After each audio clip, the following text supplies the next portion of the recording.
कई बार अपनी बातों को रखी हैं और आपके चैनल को पहले मैं धन्यवाद देती हूँ जो हमेशा हमारी बातों को सुनते हैं और सरकार तक पहुँचाते हैं।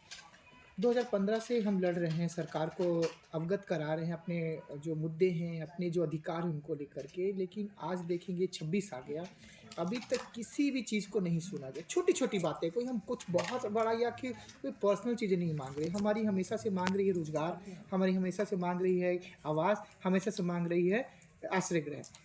आप देखेंगे पूरे झारखंड में एक भी ट्रांसजेंडर आश्रय गृह नहीं है। अगर हमारी कम्युनिटी को घर से निकाला जाता है तो वो कहाँ जाएगी? सबसे पहले तो मैं धन्यवाद देती हूँ अलायंस इंडिया साहस प्रोजेक्ट का, जिन्होंने एक मौका दिया कि इस तरह की हम बैठक कर सके और आज आपके उनके माध्यम से आज हम यहाँ उपस्थित हुए हैं। और हमेशा रांची नगर निगम को हम पत्र देते हैं, हम डीसी को पत्र देते हैं, वो हमें आश्वासन देते हैं कि कुछ दिन बाद आपको मिल जाएगा, जगह दिया जाता है।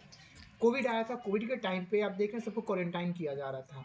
तो हमारे समुदाय के लोग जब बाहर से आ रहे थे, तो उनको क्या करते महिलाओं के साथ रख दे रहे थे। तो मैंने प्रश्न उठाया, मैं बोले आप कैसे जज कर सकते कि वो व्यक्ति ट्रांसजेंडर है? हो सकता है पुरुष के भेष में वो महिला के कपड़े पहने होंगे उसने। तो आप उनको महिलाओं के साथ रख दे रहे हो, कितना बड़ा रिस्क है। तब से मैं आज तक मांग कर रही हूँ कि ट्रांसजेंडर आश्रय गृह बनाए जाए ताकि हमारे बच्चे जो घर से निकाले जाते हैं, जो आगे शिक्षा लेना चाहते हैं, जो चाहते हैं कि हम अपने प्रोफेशन में ना जाए, वो वहाँ रह के पढ़ सके। लेकिन आज तक हमें सामुदायिक भवन नहीं मिल पाया, आश्रय गृह नहीं मिल पाया। शौचालय की बात करेंगे, शौचालय अभी तक आप देखेंगे ना बस स्टैंड में नहीं है, एयरपोर्ट में नहीं है, रेलवे स्टेशन में नहीं है, क्योंकि हमें सबसे ज़्यादा जूझना पड़ता है। क्योंकि हम कौन से शौचालय में जाएंगे? महिलाओं में तो जाने से महिलाएं बड़ा अनकंफर्टेबल फील करती, पुरुषों में हम जा नहीं सकते, सबसे बड़ी दुविधा हमारे साथ में। और आप देखेंगे जैसे जॉब की बात है, जब हेमंत सोरेन जी जब उन्होंने चुनाव जीता था उस समय 2% आरक्षण देने की बात कही थी। वो आरक्षण कहाँ है? अभी तक हमारे समुदाय के व्यक्तियों को आरक्षण नहीं मिला। अभी कुछ दिन पहले आप देखेंगे रांची हाई कोर्ट का आदेश आया और ठंड में गरीबों के घरों को तोड़ दिया गया। और हमारे लिए 2014 में नालसा जजमेंट ने आदेश दिया था, सुप्रीम कोर्ट ने आदेश दिया था कि ट्रांसजेंडर व्यक्तियों को रिजर्वेशन देना होगा और सभी राज्यों को ट्रांसजेंडर वेलफेयर बोर्ड बनाने पड़ेंगे। झारखंड सरकार ने वो नहीं किया।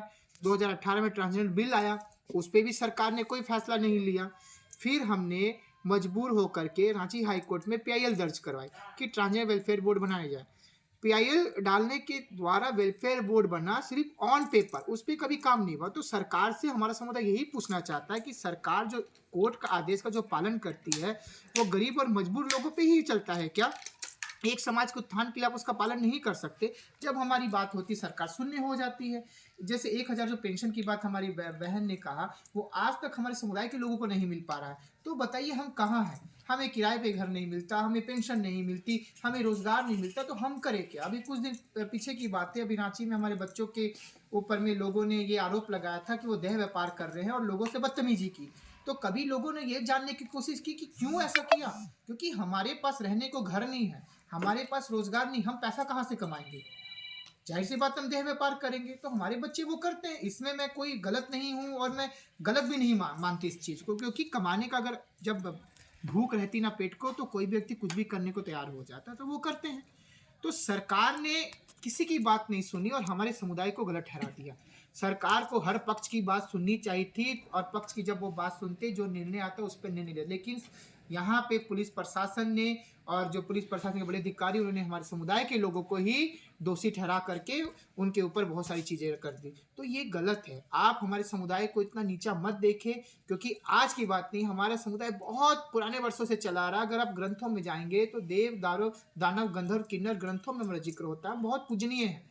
लेकिन आज का जो दौर चल रहा है, जहाँ लोग हमें बुरी नज़र से देखते हैं, कोई सम्मान हमें नहीं दिया जाता, उस जगह पे हमें थोड़ा सम्मान दीजिए। हम सम्मान के अधिकारी, हम आपसे कुछ नहीं चाहते, हम थोड़ा सा प्यार चाहते हैं बस। थर्ड जेंडर जो है संवैधानिक अधिकार है और देश लेवल